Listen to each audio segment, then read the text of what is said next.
नेपाल की second international हवाई अड्डे यानी कि गौतम बुद्धा इंटरनेशनल हवाई अड्डा, जिस पर अब दोबारा से यहां पे काले बादल मंडराने शुरू हो गए हैं। नमस्कार, मैं पीएम डीएनएस सिंह और आप देख रहे हैं कमाल है यार। आज हम जानेंगे उन रीजंस के बारे में जिसके कारण एक बार फिर से काम रुककर खड़ा हो गया है। एक बार फिर से गौतम बुद्धा इंटरनेशनल हवाई अड्डा देरी में यहां पे परीक्षण के रूप में खुलेगा और एक बार फिर से लोगों को वेट करना पड़ेगा। इस प्रकार से कह सकते हैं कि लोगों की जो उम्मीदें थी उसे लेकर वो सारी की सारी एक बार से फीकी पड़ चुकी हैं और उन्हें और ज्यादा इंतजार करना पड़ेगा।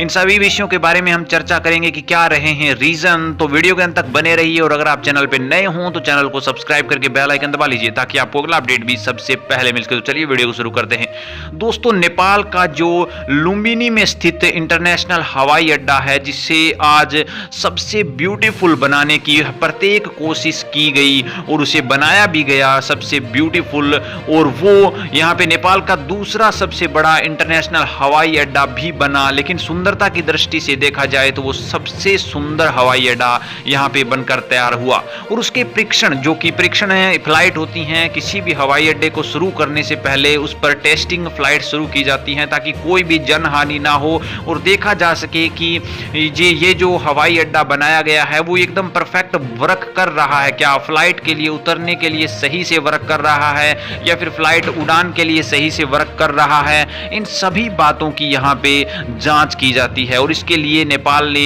जो विदेशों से इंजीनियर बुलवाने थे या फिर जो भी काम करने थे वो सारे के सारे कर रखे थे और एकदम परीक्षण तैयार होने ही वाला था। मैं आपको बता दूं कि पहले भी ये चीजें तैयार हुई थी एक बार, लेकिन कोविड-19 के कारण इसे स्थगित करना पड़ा था।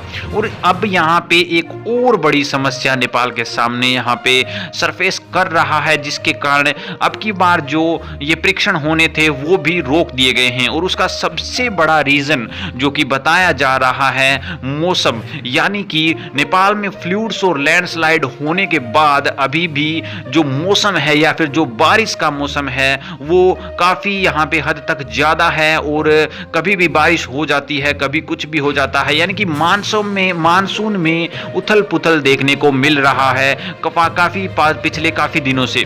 और यही यहाँ पे रीजन रहा है कि हम ऐसे मानसून के अंदर किसी भी या फिर किसी भी फ्लाइट का परीक्षण नहीं कर सकते, जांच नहीं कर सकते, और इसी के कारण इसको स्थगित कर दिया गया है।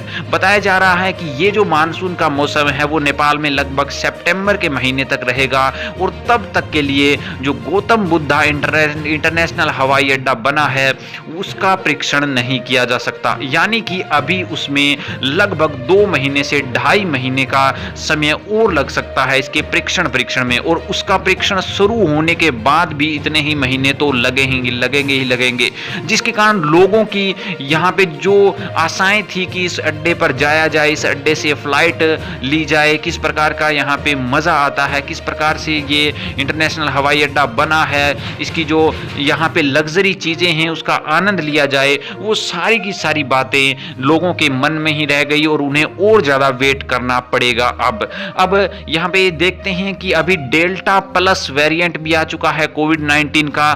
तो क्या यहाँ पे सितंबर के महीने तक डेल्टा प्लस बढ़ेगा या फिर नहीं बढ़ेगा, ये भी एक बहुत बड़ा सवाल बनकर खड़ा हो सकता है।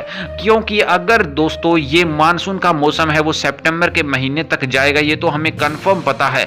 लेकिन अगर सितंबर के महीने के बाद कोरोना वेरिएंट का जो डेल्टा वायरस है वो यहाँ पे अगर और इंक्रीज हो जाएगा तो एक बार फिर से भी हो सकता है कि इसकी परीक्षण फ्लाइटें हैं वो और आगे कर दी जा सके। लेकिन अभी की जो रिपोर्ट है उसके अनुसार बताया जा रहा है कि ये जो फ्लाइटें हैं वो सितंबर के बाद परीक्षण फ्लाइटें शुरू कर दी जाएगी, इंजीनियर्स वगैरह से वेरीफाई करवा लिया जाएगा इस अड्डे को, और उसके बाद यहाँ पे जो इंटरनेशनल फ्लाइट हैं वो भी उड़नी शुरू हो जाएगी, जिसके कारण 2022 के फर्स्ट यहाँ पे मंथ तक ये जो हवाई अड्डा है इंटरनेशनल बुद्धा हवाई अड्डा ये प्रॉपरली वर्क करना शुरू कर देगा। दोस्तों, आपकी क्या राय है? क्या 2022 के फर्स्ट वीक तक शुरू हो जाएंगी फ्लाइटें या नहीं? अपने विचार कमेंट सेक्शन में जरूर लिखिए। चलिए आज के लिए इतना ही रखते हैं, आगे कोई नया अपडेट मिलता है तो फिर आपके सामने हाजिर होंगे। तो वीडियो को लाइक कीजिए, शेयर कीजिए, और अगर आप चैनल पे नए हों तो चैनल को सब्सक्राइब करके बेल आइकन दबा लीजिए ताकि आपको अगला अपडेट भी सबसे पहले मिल सके।